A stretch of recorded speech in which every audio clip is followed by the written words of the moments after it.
प्रफुल्लित कर सहसा प्रेम नामक फल को उत्पन्न करते हैं।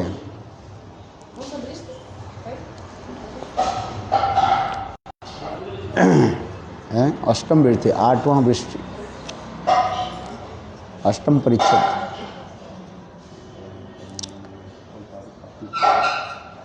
साधन भक्ति, भाव भक्ति और प्रेमा भक्ति। साधन भक्ति में 2 पत्ते निकलती है, भाव भक्ति में 2 पत्ते निकलती है और प्रेमा भक्ति में पुनः 2 पत्तियां निकालती है। तो कुल कितने हो गए? 4 2 6 हो जाता है। अर्थात साधन भक्ति में क्लेशग्नि शुभदा और भाव भक्ति में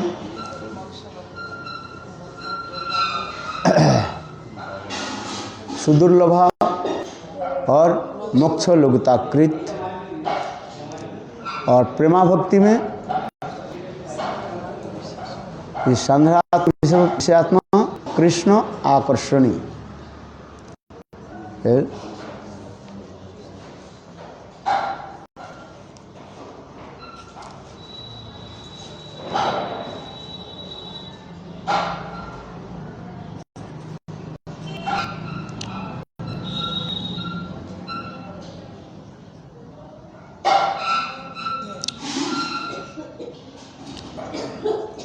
तो कुल कितने पत्तियां हो गया? साधन भक्ति में 2 हो गया, भाव भक्ति में साधन भक्ति के 2 और अपना 2, 4 हो गया। और प्रेमा भक्ति में साधन भक्ति के 2 और भाव भक्ति के 2 आ जाते हैं, 4 और अपना प्रेमा भक्ति में 2 है। कुल मिलाकर के 6 पत्तियां हो गया।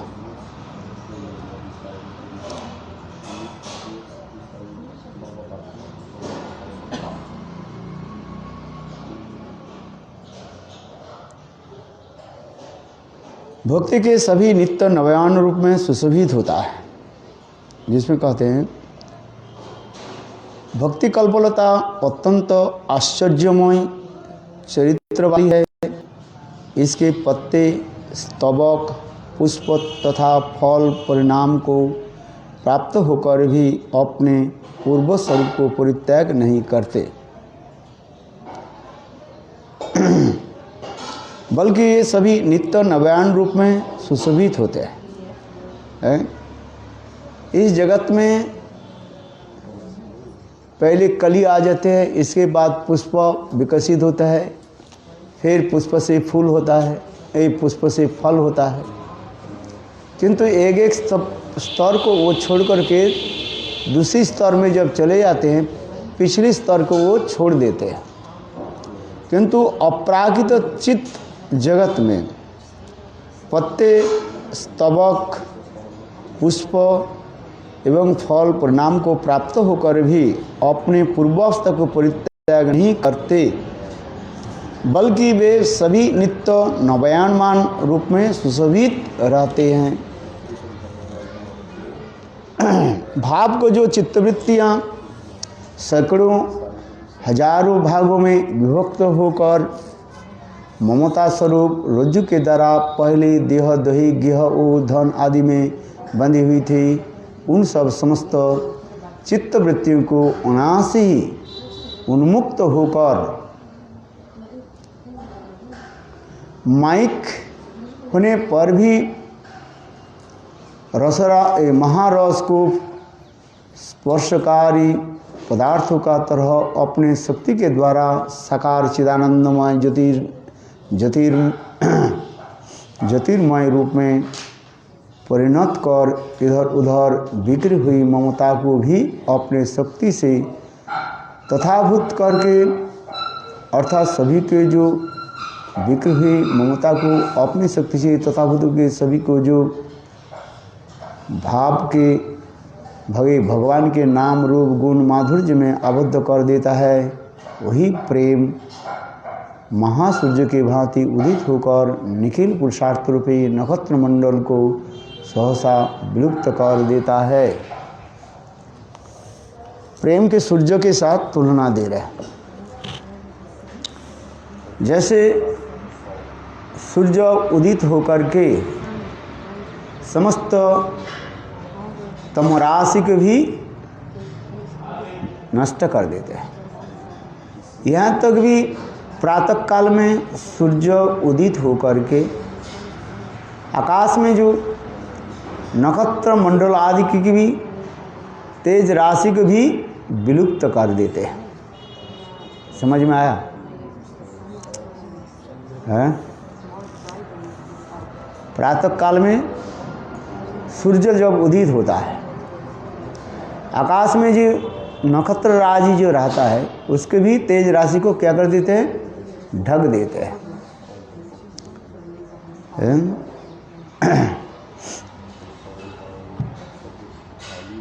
सम्यक मसनांतो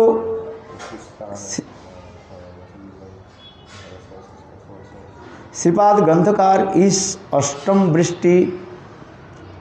अमृत वृष्टि में प्रेम का लक्षण और उनकी अनुभाव को विस्तृत रूप में वर्णन कर रहे हैं। जो भाव अथवा रतिचित्त के अतिशय आर्द्र अर्थात पूर्वोक्त भगवत प्राप्ताभिलाष, अनुकूल अभिलाष और सौहार्द विलास के द्वारा आधिकारिक रूप में चित्त की स्निग्धता को संपादित कर आनंद के उत्कर्ष की परम सीमा तथा बड़ा कर देता है, अभीष्ट प्राप्ति प्रगड़ता प्रदान करता है। उसी प्रकार भाव को विद्युत जन प्रेम कहते हैं। भाव दशा में जो हम श्रवण किया, ये भाव के दो लक्षण बताया। एक है मुख्य और एक होता है गौण लक्षण कहा जाता है।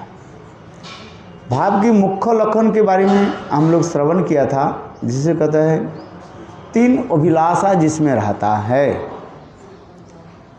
पहले क्या? भगवत प्राप्ति अभिलाषा है, दूसरी अनुकूलाभिलाषा और सौहार्द अभिलाषा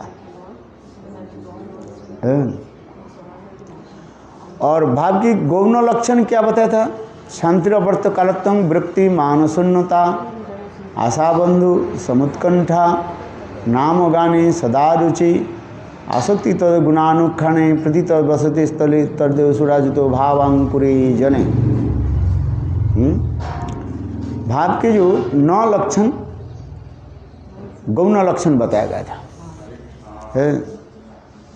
शांति, चित्त क्षोभित नहीं होता है, अव्यर्थ कालत्वं समय के व्यर्थ नष्ट नहीं करते। शांतिरवर्त विरक्ति, सांसारिक विषय भोग से विरक्त रहता है। विरक्ति, मान शून्यता, मान सम्मान के लिए वो लालायित नहीं होते हैं। विरक्ति, मान शून्यता, आशाबंधो सर्वसदा सदा सर्वदा हृदय में एक ही आशा रहते हैं, ये भगवत प्राप्ति कैसे हो। समुत्कंठा, सदा सर्वदा उत्कंठित होते रहते हैं, इगारनेस है, how to attain ultimate goal. उत्कंठा है। नाम गाने सदा रुचि, सदा सर्वदा भगवान के नाम रूप कथा में रुचि रखते हैं। नाम गाने सदा रुचि। आसक्ति तद गुणानुक्षणे, भगवान की गुण कथा आदि में आसक्ति रखते हैं। आसक्ति गुणानुक्षणे प्रति तद वसति स्थले, भगवान की दिव्य लीला माधुर्यमय स्थान के प्रति वो प्रति रखते हैं, रख देते हैं।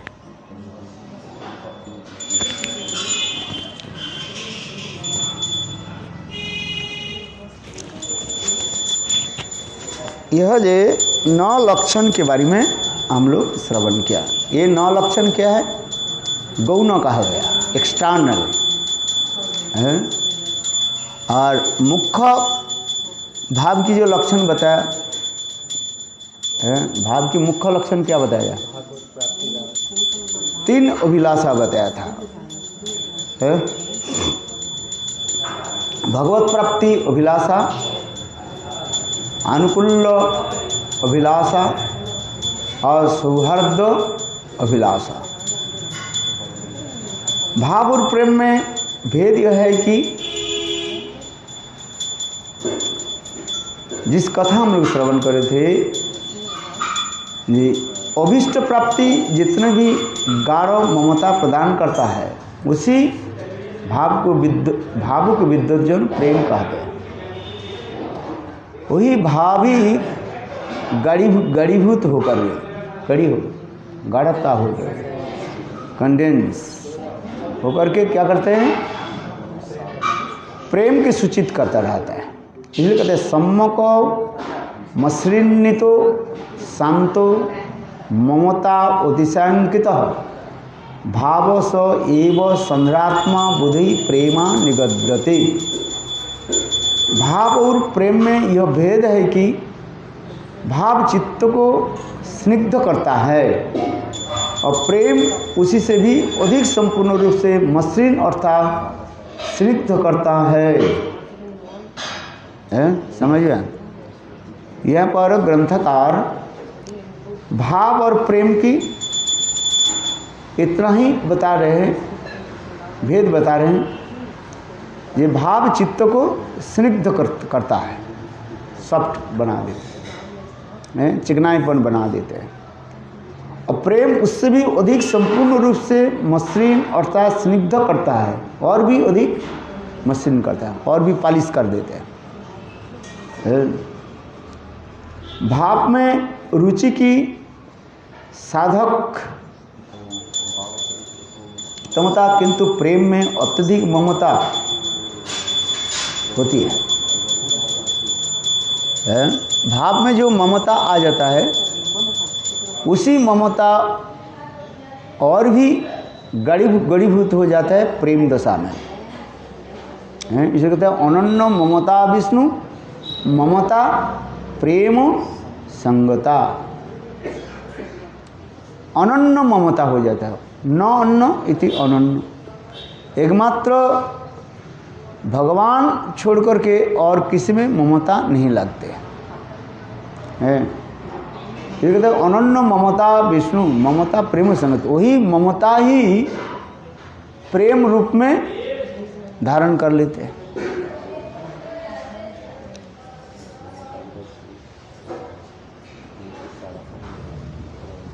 संध्रात्म अर्थात संध्रात्मकत्व अर्थात प्रगढ़ता प्रेम का स्वरूप लक्षण कहा गया है।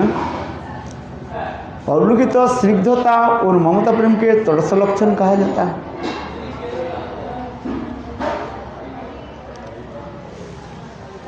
संध्रात्मक किसको कहा जाता है? ना प्रगाढ़ता प्रेम के स्वरूप लक्षण, और स्निग्धता और ममता प्रेम के तटस्थ लक्षण कहा गया। श्रीमद् रूप गोस्वामी उपरोक्त श्लोक के बाद नारद पंचरात्र के प्रमाण द्वारा उद्धृत किया।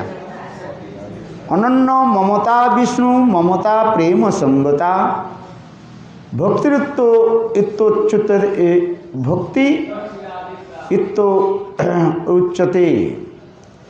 भीष्म प्रहलाद उद्धव नारदे।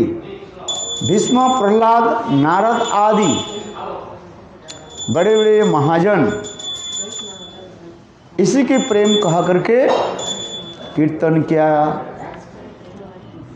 अर्थात जिसमें देह गेह आदि अत्यंत विषय के प्रति ममता परित्याग कर विष्णु के विषय में ममता होती है, उसी के भीष्म प्रहलाद उद्धव नारद आदि महाजन ने प्रेम कहते हैं। बद्ध जीव होने के नाते जीव की देह गेह आदि में ममता रहता है, और साधु संग में भजन आदि करते करते तत्व उपलब्धि होने पर, भगवत तत्व उपलब्धि होने पर धीरे धीरे ममता यानी गृह गृह संबंध ममता भगवत वस्तु में लग जाते हैं। ममता पहले कैसे लगते हैं ना, पहले गुरु से लगते हैं, गुरु में लग जाता है, फिर गुरु से वो आगे जाकर के धीरे धीरे भगवत तत्व में लगते हैं।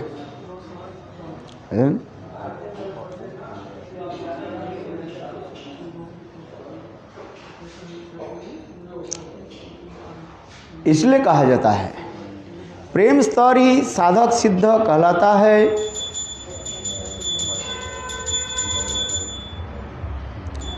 सिद्ध भक्त का लक्षण भक्ति रसामृत सिंधु में कहा गया दो प्रकार, साधक और सिद्ध। सिद्ध भक्त के लक्षण क्या बता रहे हैं? अभिज्ञात अखिल क्लेशा सदा कृष्णाश्रित क्रिया सिद्धासु संत प्रेम सुख आस्वाद संततः प्रेम असु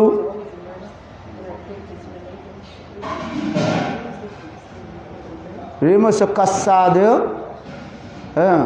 परायण निखिल क्लेश से लक्षित कृष्ण क्रियाशील एवं निर्विच्छिन्न प्रेम सुख आस्वादन परायण व्यक्ति ही सिद्ध है?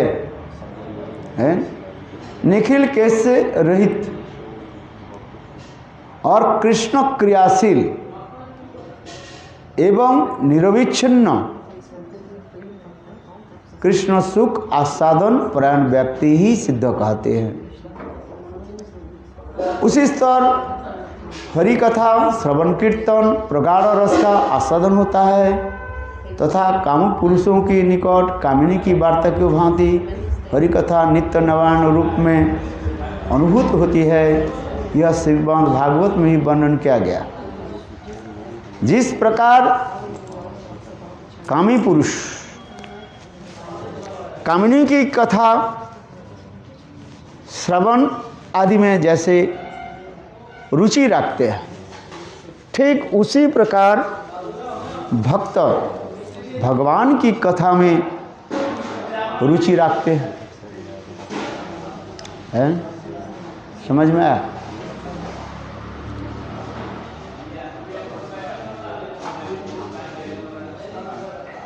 और वही कथा उनके कैसे लगते हैं? नित्य नवायन रूप में अनुभूत होती है। इसलिए उदाहरण दे रहे हैं, इस संसार में विषय लोग के निकट कौन सा कथा अच्छा लगता है? हाँ, विषय कथा अच्छा लगता है। ठीक उसी प्रकार प्रेम दशा में वह साधक भगवान की कथा को जो है श्रवण करके सदा सर्वदा रस माधुर्य आस्वादन करते रहते हैं और उसी कथा को वो नवनवान रूप में अनुभूत करते हैं। सता मायं सार भृतांग निसर्गो जदर्थवाणी श्रुति चेतसामपि प्रतिपक्षं नव्य अवच्युत तस्य स्त्रिया विटनाम इव साधुर्वार्ता। अर्थात सारग्राही भक्त चूड़ामणियों का स्वभाव ही ऐसे होता है कि उनके वचन श्रवण चित्त आदि कृष्ण में अर्पित होकर भी कामुक व्यक्ति चित्त के प्रकार कामिनी के वार्ता में प्रतिक्षण नवीन रूप में आस्वादन करता है। उसी प्रकार कृष्ण कथा उनके निकट प्रतिक्षण नवनवायन की भांति अनुभूत होती है।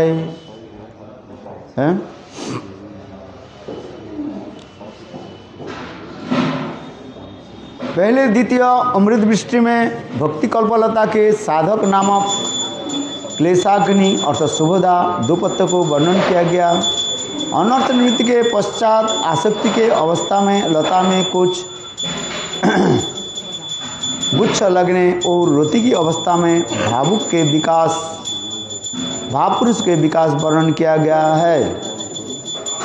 यहाँ प्रेम स्तर में भाव पुष्प के चारों ओर सहसा अत्यंत चिकने चिकने श्रवण कीर्तन आदिमय अश्रु पुलक दास हास्य रोदन नृत्य आदि अनुभाव के रूप में सैकड़ों सहस्रों के पत्र के उत्पन्न होकर भक्ति कल्पलता का अत्यंत सुशोभित हुआ करती है। जो कथा हम पहले कहा दिया, साधन भक्ति, भाव भक्ति और प्रेमा भक्ति। भाव पुष्प परिणाम प्राप्त होकर प्रेम कल्पा को उत्पन्न करता है। जैसे पुष्प विकसित होकर के अपने सुगंध आदि के द्वारा वायु के सुगंध के जो है वायु के द्वारा सर्वत्र फैला देते हैं और वो सुगंध वायु को प्राप्त करके भ्रमर उस पुष्प के मकरंध आस्वादन करते हैं। ठीक उसी प्रकार साधक के हृदय रूपी जो भाव पुष्प जो है वो क्या होता है, विकसित हो जाता है और विकसित होकर के उनके हृदय में अनेक प्रकार के अनुभव आदि रूपी सुगंध चारी तरफ फैला देते हैं और कृष्ण रूपी भ्रमर आकर के साधक के हृदय रूपी पुष्प में बैठ जाते हैं। समझ में, तुलना समझ में आ रहा है? क्या बोला?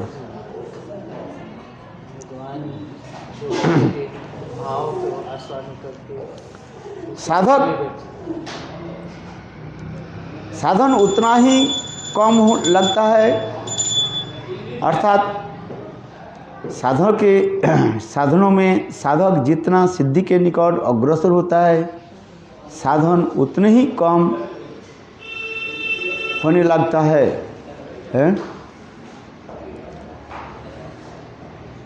अर्थात साधन के ऊपर वो उस समय और अधिक नज़र नहीं देते हैं।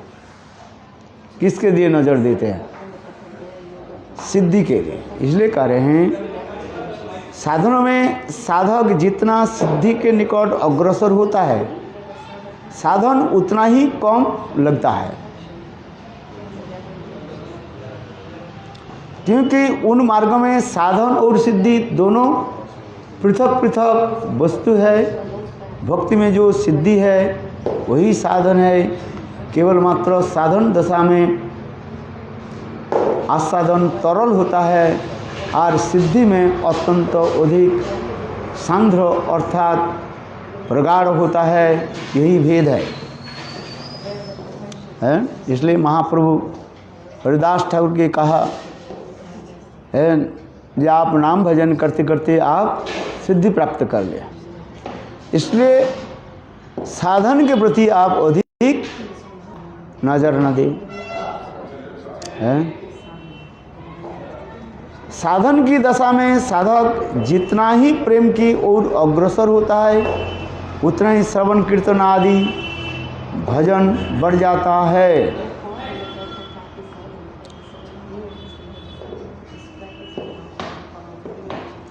प्रेम स्तर पर श्रवण कीर्तन आदि साधक के लिए प्राण स्वरूप हो जाता है और वह श्रवण कीर्तन आदि विविध भाव विकारों से युक्त होकर सुशोभित होता है।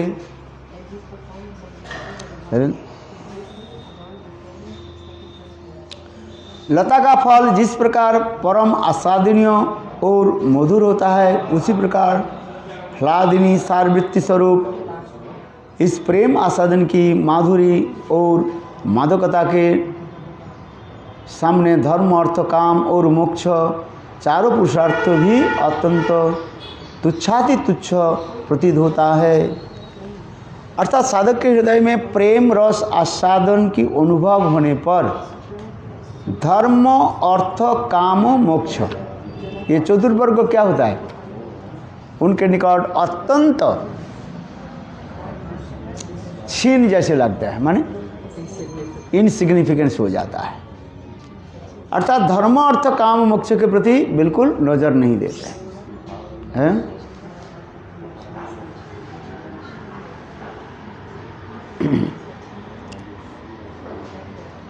यह प्रेम अत्यंत असाध्य होकर असाध्य होने पर भी प्रेम की अत्यंत विचित्र कृष्ण माधुरी का आस्वादन कराकर श्री कृष्ण की सेवा सुख आस्वादन से उसे चिर कृतार्थ कर देता है। इसलिए चैतन्य चरितामृत में लिखा है, पंचम पुरुषार्थ सही प्रेम महाधन कृष्ण माधुर्य रस कराय साधन प्रेमा हईले कृष्ण है निज भक्त बस प्रेमा हईते पाए कृष्ण सेवा सुख रस। पंचम पुरुषार्थ से प्रेम है, पहले त्रिपुरुषार्थ कहा जाता है, धर्म अर्थ काम त्रिवर्ग, फिर चतुर्वर्ग धर्म अर्थ काम मोक्ष। और प्रेम प्राप्त होने पर धर्म अर्थ काम मोक्ष के वो अत्यंत इनसिग्निफिकेंट समझते, तुच्छ समझते, क्योंकि प्रेम के द्वारा ही स्वयं भगवान भक्त की वशीभूत हो जाते हैं। इसी के लिए प्रेमा हईते कृष्ण है निज भक्त बस प्रेमा हईते पाई कृष्ण सेवा सुख रस, और वही प्रेम हईते कृष्ण की सेवा सुख रस आस्वादन होता है। जितने भी भगवान के भक्त है, सर्वश्रेष्ठ भक्त कौन? श्रीमती राधिका है।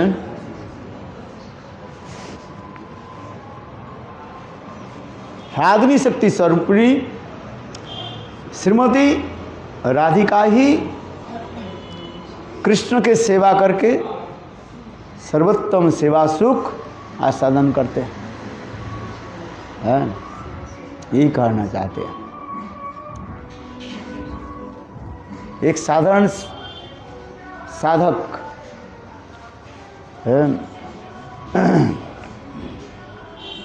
अनर्थ आदि निवृत्त होकर के प्रेम तक पहुंच जाते हैं, किंतु प्रेम के जो अनेकों जो स्तर आदि है, स्नेह मान प्रणय राग अनुराग भाव महाभाव भी उसके आगे चले जाते हैं, रूढ़ अधिरूढ़, फिर मोहन मोदन और मादनाक्ष महाभाव। ये मादनाक्ष महाभाव मूर्तिमंत होकर के इस प्रकाशित होता है, वही ह्लादिनी शक्ति स्वरूपिणी श्रीमती राधिका। कहने की ये तात्पर्य है, जो जितने परिमाण जिनके हृदय कृष्ण सेवा के द्वारा ममता के द्वारा रंजित होता है, वो उतना ही परिमाण कृष्ण की सेवा वो प्राप्त करते हैं। उसमें भी अनेक प्रकार के विभाजन दिखाया गया, मिलन विरह आदि दिखाया गया है। मिलन रस आस्वादन होते हैं और कभी विरह रस आस्वादन होते हैं। मिलन रस और विरह रस आ जाता है। मिलन रस और विरह रस आस्वादन होकर उस समय उनके हृदय को अत्यंत प्रणीभूत कर लेते हैं और एक अपूर्व आनंद रस हृदय में आता है।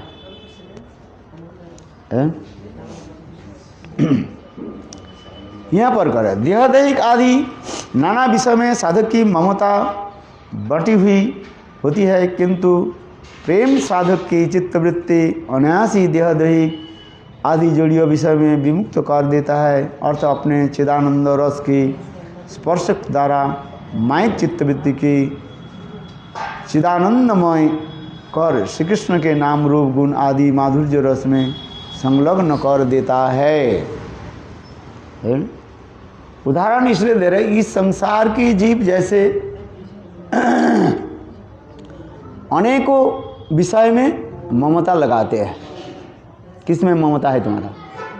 धन में ममता है, पुत्र करना, स्त्री पुत्र करना, यहाँ तक लाभ पूजा प्रतिष्ठा आदि में ममता लगा रहता है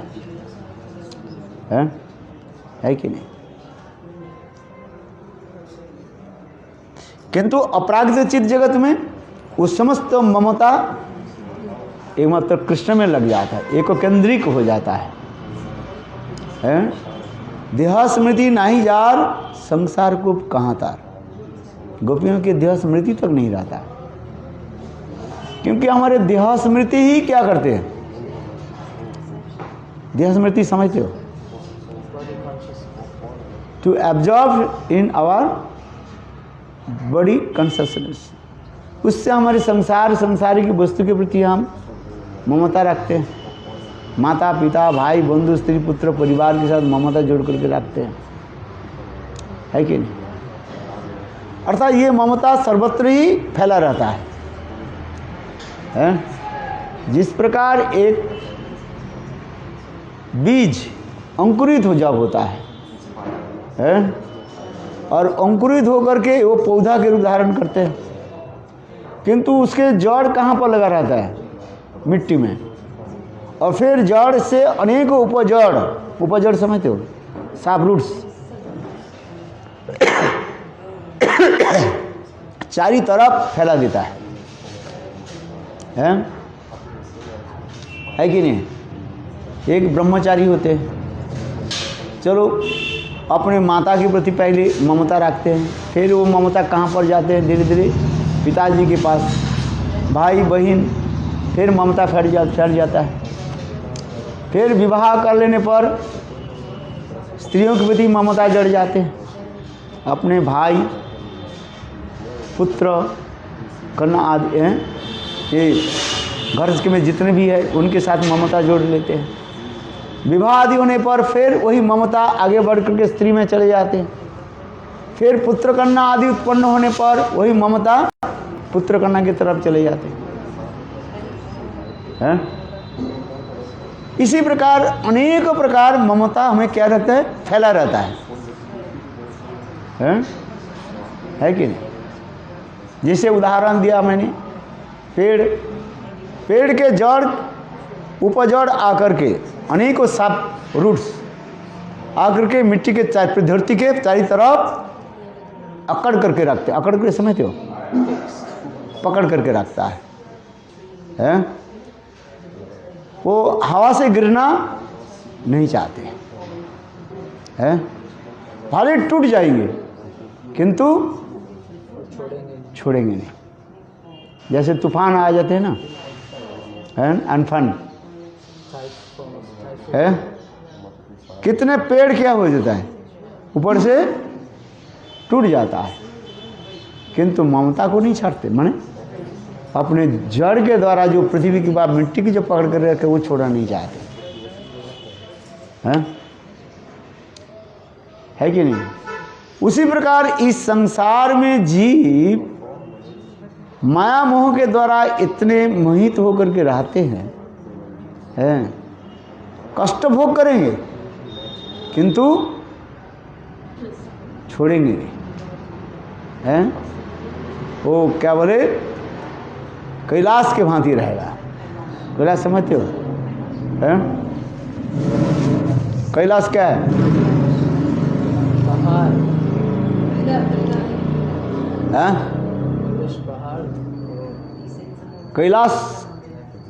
कैलाश जैसे उदाहरण देते ना, हल चला रहे हैं, कैलाश नाम से कोई व्यक्ति हल चला रहे हैं, वृद्ध हो गया, 70 साल हो गया, हल चलाते चलाते बेचारा हैं, खेती करते करते उसे सारे बाल सफ़ेद हो गया हैं,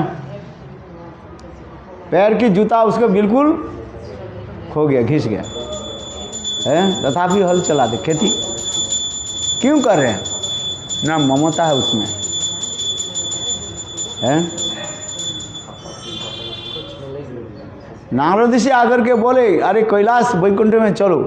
बोले जाऊंगा, किंतु गए नहीं है। मर करके वो बैल बना, फिर बैल से कुत्ता बना, कुत्ते से क्या बन गया? सांप बना। तथापि ममता छोड़ना नहीं चाहते हैं। इस संसार में माया के द्वारा पिटाई होने पर भी हम माया के छोड़ नहीं पा जाते, छोड़ना नहीं चाहते। छोड़ना चाहते कोई बताओ? है क्योंकि वो जगड़ करके रखते हैं, ममता ही हमें जो है। इसलिए कमर भंगा कैलाश के उदाहरण दे दे। कमर भंगा, जिसको कमर टूट गया है, वही बेटा ने उसको क्या की, कमर में मारा, तोड़ दिया, किंतु तथापि ममता छोड़ते नहीं। क्योंकि संसार की वस्तु इतने आकृष्ट होकर के हमें रखते हैं, वो छोड़ना नहीं चाहते। किंतु अपराकृत चित्त जगत में वही ममता है, वो ममता भगवान में लग जाता है। एक देह स्मृति नहीं जार संसार को कहाँ था। गोपियाँ का रही हैं, गोपियाँ क्या कर रही है? उनकी देह की ममता नहीं है कोई। जो कुछ ममता एक केंद्रिक होकर के कृष्ण में लगे हुए, क्षणकाल के लिए कृष्ण विस्मरण नहीं होते। They never forget, just one time time. ये क्षणकाल के लिए कृष्ण से विस्मरण नहीं होते है। और एक संसार में हम अपने देह देवी संबंधी क्षणकाल के भूल नहीं जाते। ये देहात्म बुद्धि है कि नहीं? मैं स्त्री हूँ, मैं पुरुष हूँ, ये देहात्म बुद्धि है कि नहीं? इसे छोड़ नहीं पाते। किंतु गोपियाँ क्या कर रही हैं? देह स्मृति नहीं जार संसार को कहाँ था। देह स्मृति नहीं रहती। जो कुछ भी है एकमात्र गोविंद में ही शरणापन्न है। गोविंद छोड़ करके उनकी पूजा दिखाई नहीं पड़ता है। जहाँ जहाँ नेत्र पड़े तहाँ कृष्ण स्फुरे। गोपियों की जहाँ जहाँ पर आंखों की दृष्टि जाती है, वहाँ पर गोविंद की स्फूर्ति हो जाता है। ये कहता है देह स्मृति नहीं जा संसार को कहाँ था। संसार में कोई नहीं रहता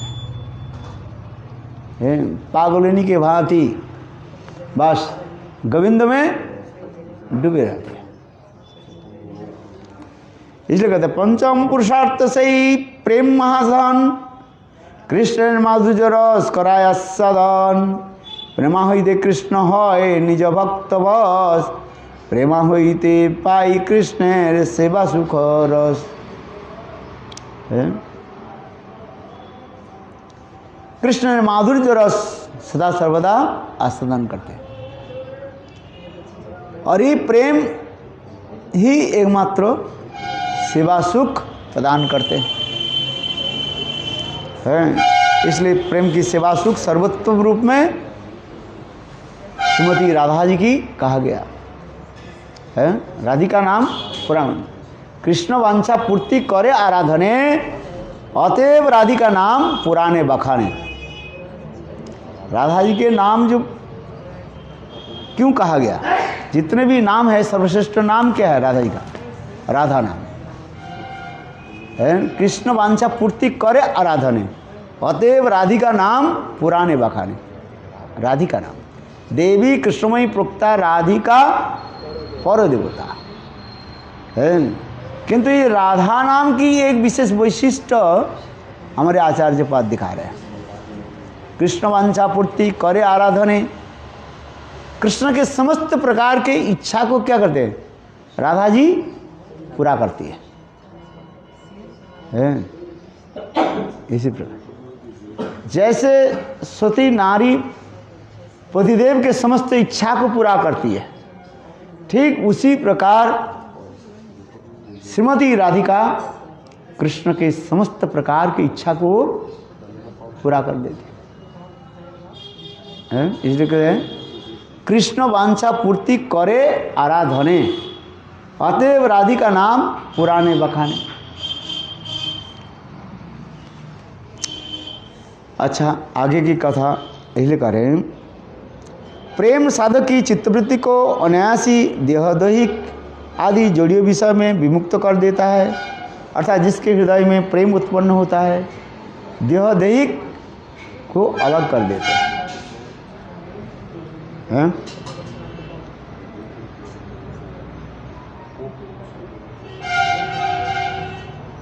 अपने चिदानंद रस के द्वारा स्पर्श द्वारा माइक चित्तवृत्ति को चिदानंदमय कर भगवान के नाम रूप गुण आदि माधुर्य में पूर्ण रूप से संलग्न करा देता है। जिस प्रकार पारद, पारद माने पारा के साथ गंधचूर्ण सहज ही मिश्रित नहीं होता है। गंधक जानते हो? पारा और गंधक जो है एक साथ मिलता नहीं है। पारा समझते हो कि नहीं? मरकरी, मरकरी होता है ना, थर्मोमीटर में जो रहता है, जो तापमात्रा को दिखाते हैं, डिग्री दिखाते हैं ना, आपके शरीर की तापमात्रा कितने डिग्री है कि नहीं है? थर्मोमीटर क्या है? उसके अंदर में मरकरी रहता है और वो शरीर पर लगाने पर वो ताप होकर के वो पिघल करके फिर दिखाते ऊपर चलते रहता है। इसलिए कह रहे हैं जिस प्रकार पारद अर्थात पारा के साथ गंधक चूर्ण सहज ही मिश्रित नहीं होता। गंधक, गंधक चूर्ण क्या है? धुना है ना, धुना के कहा जाता है, गंधक चूर्ण कहा जाता है। धुना, धुना जो हमें धुन देते हैं ना, गंध आता है, एक प्रकार जो है थोड़ा गोल्डन कलर के होता है, बाज़ार में मिलता है। उसके गुग्गुल और इलायची, गुग्गुल कहते हैं ना, समझ में आता है? हवन सामग्री खरीदने के समय एक प्रकार से गोंद जैसे दिया जाता है। चलो, गंधक चूर्ण सहज ही मिश्रित नहीं होता। पुनः पुनः संघर्षण आदि के द्वारा ये पदार्थ मिश्रित होते हैं। तो उसी प्रकार साधक के इंद्रिय द्वार से भक्ति वृत्ति श्रवण कीर्तन आदि के द्वारा रूप में प्रवेश कर अजात हृदय साधक के चित्तवृत्ति के साथ भक्ति का गाढ़ मिलन कर तथा एकत्व संप्रदायित्व होती है।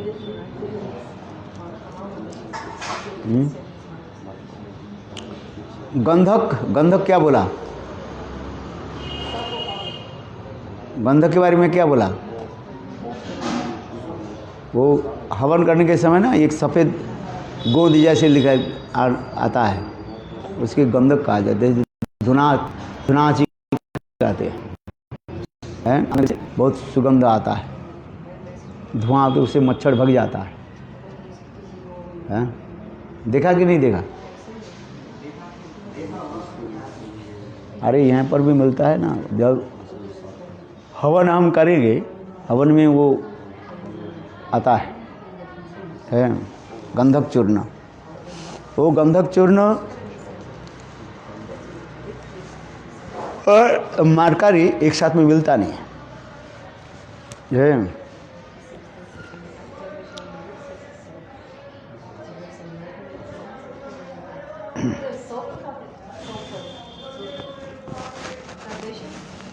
हाँ?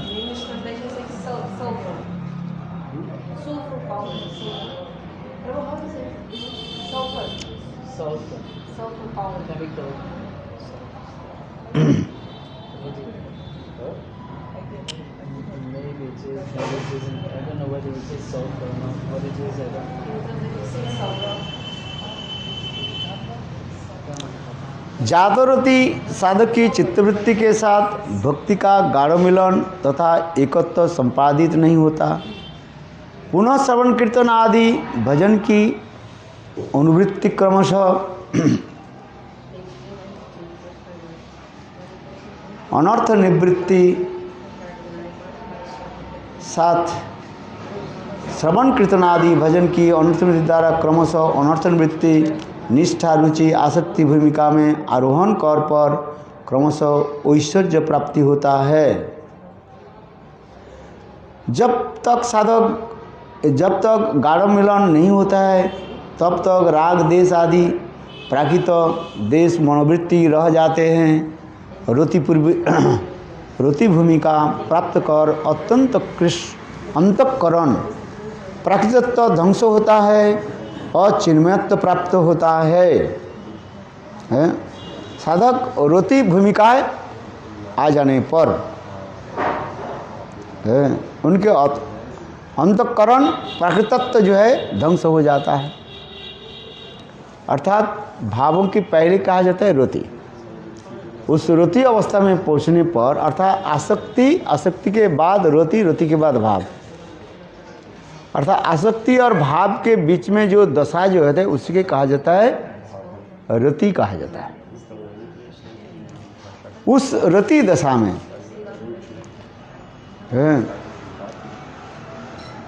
जब भूमिका पर प्राप्त होता है अंतःकरण प्राकृतत्व ध्वंस हो जाता है और चिन्मयत्व प्राप्त होता है। जैसे पारद और गंध के परस्पर मिलने पर उसका नाम कज्जली होता है। पारद और गंधक एक साथ में मिला करके यदि गर्म करो क्या हो जाएगा? वो कज्जल आंख में लगाते हैं ना, वो बन कज्जली का तो धारण करता है। हाँ सर, यदि आप रेशियो नहीं जानते हो तो आंख आपके क्या हो जाएगा? आंख फूट जाएगा, अंधा हो जाएगा। है मैंने एक बार परीक्षा करके देखा था, ये काला हो जाता है। ये पारद है ना, पारा थर्मोमीटर के टूट करके उसे पारा निकाल दो और निकाल कर वो बहुत है ये होता है, क्या बोले, वजन होता है। और उससे गंधक के जो है चूर्ण नदी से मिला करके आग में तपाओ, देखो वो काला हो जाता है, उसके कज्जल कहा जाता है। उसी प्रकार भक्ति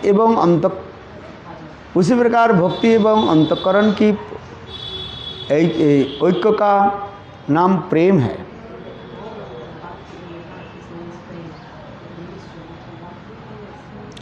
साधक की चित्तवृत्ति प्रेम के स्तर पर मधुर की भांति सदैव श्रीहरि के रूप गुण लीला आदि का मकरंद आस्वादन में विभोर हो जाता है।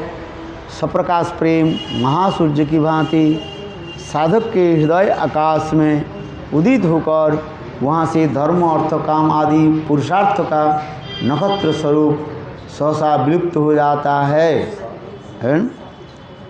धर्म अर्थ काम इसको क्या कहा जाता है?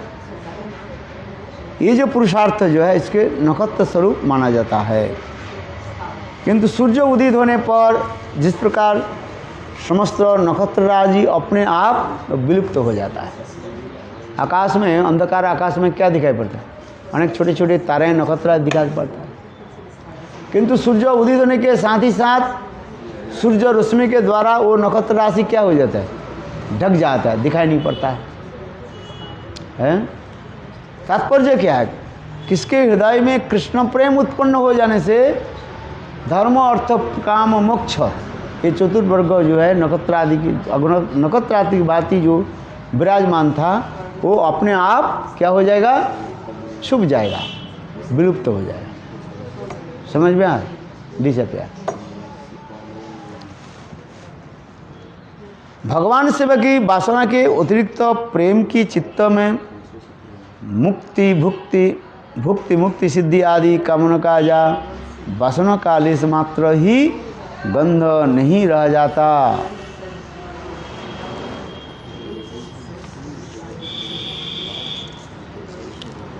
फलस्वरूप इस रस प्रेम के जो आस्वादनीय रस है वह संग्रहात्मा विषयात्मा है। इस रस की परम पुष्टिकारी जो शक्ति है उसे कृष्ण आकर्षणी कहते हैं। इस रस का साधन प्रारंभ हो जाने पर रस में मत भक्त और किसी भी विघ्न की परवाह नहीं करता। उस अवस्था में वो युद्ध अतिशय आवेश में युक्त महाबलशाली योद्धा की भांति और महाप्रेम धन की भांति लुलुप विचार रोहित तस्कर की भांति अपने को भूल जाता है। चतुर्विध परम स्वादिष्ट और अपरिमित अत्र फूलों के अपने दिन रात अपरिमित अन्न दिन रात बार बार भोजन करने पर भी यदि किसी की बहुत अधिक भूख लगे तो उसी भूख को मिटाने के लिए जैसे पुनः पुनः स्वादिष्ट व्यंजन द्वारा ही शीतलता प्राप्त होती है, उसी प्रकार भगवान से मिलने की उत्कंठा सूर्य के समान भक्ति के तापित करे पुनः उसी समय ही स्फूर्ति रूप में आविर्भूत भगवान के आकार रूप गुण माधुर्य का आस्वादन का विषय बनाकर उसको अर्थात भक्त को कोटि चंद्रमाओं के भांति शीतल कर देता है। एक ही विषय विरह में उत्पन्न ताप और भगवान की स्फूर्ति के कारण शीतलता यही प्रेम का अद्भुत स्वभाव है। प्रेम की स्वभाव क्या है? साधक के हृदय में पहले विरह उत्पन्न करता है। विरह क्या है? ताप, विरह ताप उत्पन्न होता है और फिर उस विरह ताप भगवान की स्फूर्ति होने पर शीतलता अनुभव होता है। इसलिए प्रेम के दो स्तर कहा गया, एक शीतलता, एक अग्निमय ताप और दूसरी है विरह रूपी अग्निमय ताप और मिलन रूपी है शीतल यानी बर्फ की भांति हो जाता है। जानो अग्नि और बर्फ एक साथ में मिले हुए हैं, है तो होता है कभी, ये चीज जड़ जगत में कभी संभव नहीं है। बर्फ और अग्नि समझते हो, आग एक साथ में नहीं रह सकते। अग्नि क्या करते हैं? अपने प्रभाव के द्वारा, ताप प्रभाव के द्वारा बर्फ को क्या कर देते हैं? पिघल देता है? आज समझे। किंतु चित जगत में उसके विशेष विलक्षण बता रहे हैं। ये प्रेम शीतल है, बर्फ की भांति शीतल है कि अग्नि के भांति गर्म है, इसको निर्णय देना कदापि संभव नहीं, ये कहते हैं। और दोनों ही एक साथ में रहते हैं। क्या? विरह और मिलन, मिलन और विरह है। अर्थात अग्नि के भांति ताप और बर्फ के भांति शीतल एक साथ में रहता है। ये कैसे संभव है? बोले इसी की कहा जाता है अचिंत शक्ति कहा जाता है। काल इसके बारे में श्रवण करेंगे। इतना ही समझिए, ये प्रेम अग्नि के भांति गर्म भी है और बर्फ के भांति अत्यंत शीतल भी है। शीतल समझते हो? वेरी कूल है। इसलिए कहा जाता है विषाम मृत जनो एकत्र मिलन। विष और अमृत एक साथ में मिलन होने पर जैसे होता है, उसी प्रकार प्रेम के बारे में कहा जाता है। इसे कहता है जिसके हृदय में प्रेम उत्पन्न होता है वही समझ सकता है, दूसरे व्यक्ति उसको व्यक्त कर नहीं पाते। अच्छा ये करो, तुलसी कहाँ गए? तुलसी पूजन करो। बोलो वृंदावन बिहारी लाल की। अरे इतना ही समझ गया तो अच्छा ही है कि नहीं है? 1 घंटा तो जो मैंने बताया उतना ही समझ लिया तो अच्छा ही है। क्या समझ लिया? ये प्रेम विरह रोहिणी के भांति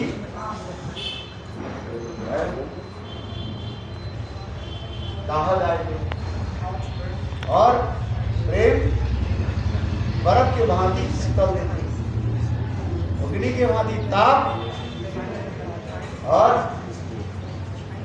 क्या कहते हैं बर्फ के भांति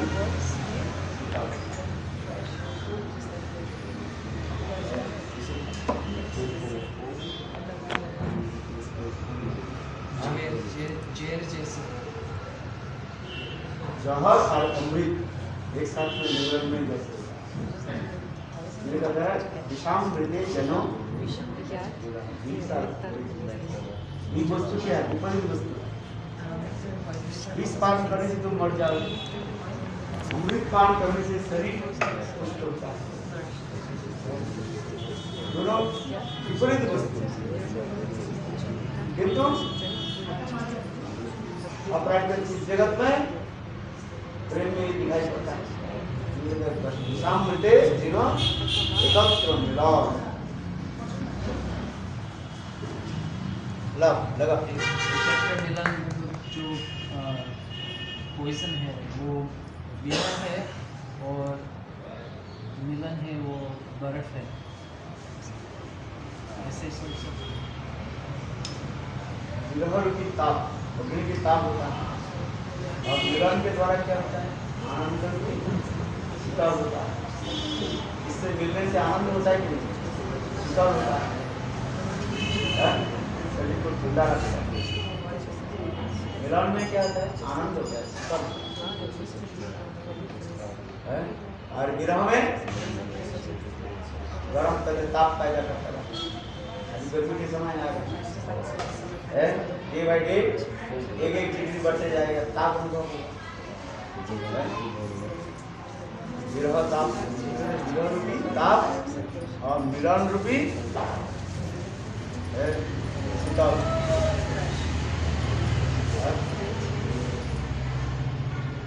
गुड